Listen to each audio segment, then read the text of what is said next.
Hello and welcome back. I'm Christine Corrado. With me right now is Alvaro Torres, CEO at Khiron Life Sciences. Alvaro, great to see you. How are you? Good morning, Christine. Thank you so much for having me. Of course. If you would just give us an introduction to the company, can you kind of tell us a bit more about the medical cannabis market in Colombia? Well, thank you, Christine. So Khiron was founded as a medical cannabis company. We're focused on patients and building relationship with doctors so that we can actually be sort of a B2C focused company. We're based here in Colombia, but we're focused on Latin America and Europe. And if you think about Latin America, it's a region with more than 650 million people, probably more than 66 million potential patients with chronic pain, epilepsy, and things like this. And with tremendous opportunities. We are just in the first, let's say, half of the first inning in medical cannabis in the town. And we just recently started moving to Europe, into the UK and Germany. And so that's, the focus of the company. Which is not necessarily to be a low-cost producer or being able to ship, coffee at 89 cents. We're mostly focused on building, the B2C relationship so we can have sustainable brands. So it seems like you are pretty spread out geographically. Where, I guess, do you see the most potential for growth around the world? Well, this year, and I would say next year, we're focused on 5 markets in which we see a lot of regulatory potential, namely Colombia, which is where we started, Peru, Brazil, UK, and Germany. And I think for Latin America, we're looking at other markets probably second half of next year. But I would say just between these 5, there's a potential, of more than 40, 50 million patients potentially. And these are markets that are just starting. Well, except for Germany, but other strategies to be able to put our brand out there and connect with consumers in these 5 countries. Yeah, talking more about Europe, what does Khiron kind of bring to the EU market? Well, I would start with the UK. We joined a program called 2021. Not sure if you're familiar with it, but it's the largest registry of patients in Europe. It's about 20,000 patients registered in the UK. We already delivered our first product in Scotland, and we're in the process to start delivering more product there. And what's unique about this program is that it allows doctors and patients to feel good about, feel comfortable with using medical cannabis under this registry. We are the exclusive LATAM provider for the program. So I guess that makes it very unique in the UK.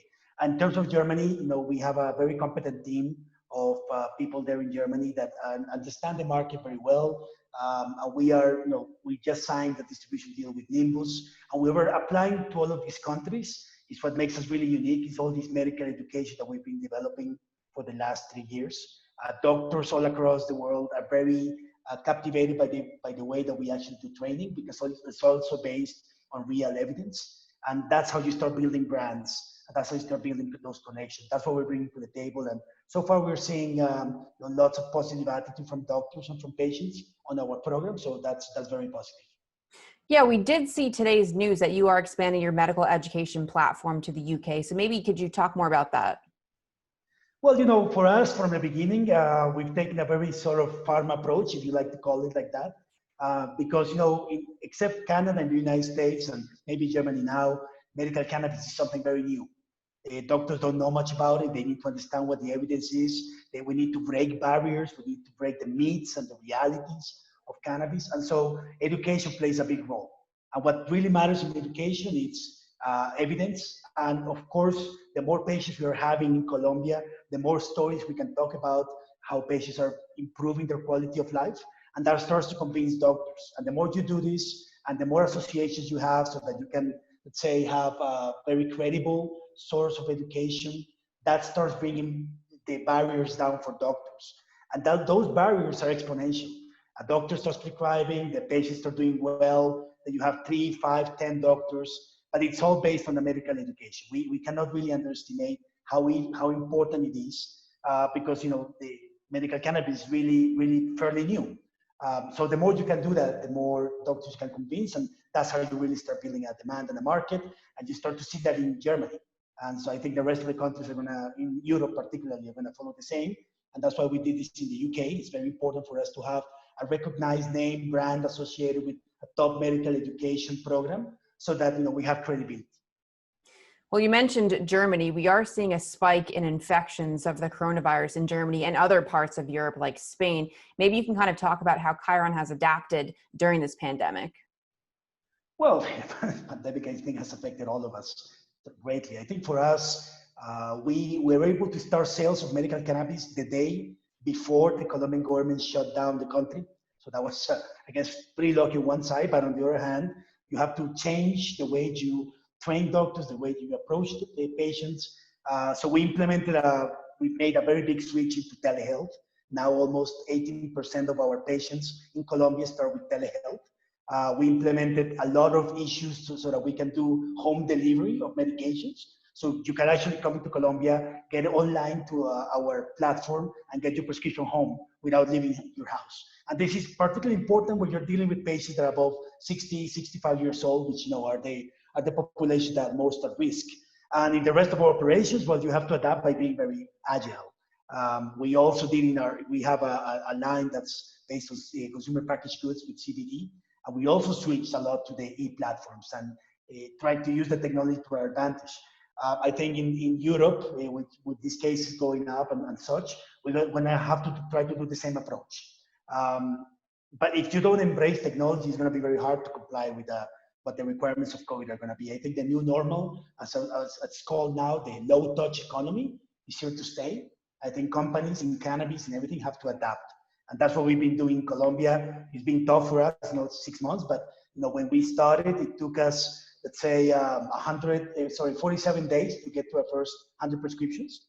And today, this week, in the middle of the biggest time of the pandemic, we're doing 100 prescriptions every 2 days. So, this is all due because of that switch to telehealth, the ability to deliver to the patients, be really focused on protection elements for our doctors. So, we have to adapt. Well, earnings-wise, maybe you could talk a bit about how the virus has affected you. You did just report quarterly earnings yesterday, where we did see revenues slightly drop. Maybe can you talk about what efforts the company has made to kind of move to a cash flow neutral position? Well, I think Q2, we were hitting the middle of the pandemic when the second quarter started. April and May were difficult months because we had, most of our revenues also come from clinics, and those clinics bring patients, and those patients bring demand for medical cannabis. But once you start a quarantine process like that, of course, we had a significant reduction in our patient base in the clinic. But I think we've seen the bottom. What we see in July and August, even in the middle of this pandemic, is rising up really quickly. I just mentioned to you the number of patients, how many prescriptions, how slow it was to begin, and how fast we're getting today. So we're looking at a Q3 and Q4 that's going to be very interesting for us, particularly also in Europe. And we are opening up medical cannabis programs in Peru and Brazil. So I think this quarter we were able to, let's say, reduce our cash burn, our cash expenditures while the pandemic was happening. We readapted to telehealth. And I think, some of the worst of that is behind us. Right now, we're in a situation where COVID stays or not. Our plan is already fixed into COVID and what those dynamics are. So we're very optimistic what's going to happen at the end of this year, Q3 and the next year. Because, even without COVID, if you look at companies in the US, it took companies like TrueLeaf 8 quarters to get to $20 million in revenue.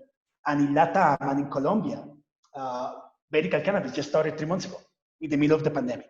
So if you're a company that's able to function and keep growing while this is happening, I think when things start to go down, I think the sky is the ceiling. So I'm very positive about what we can do because we are seeing every single day.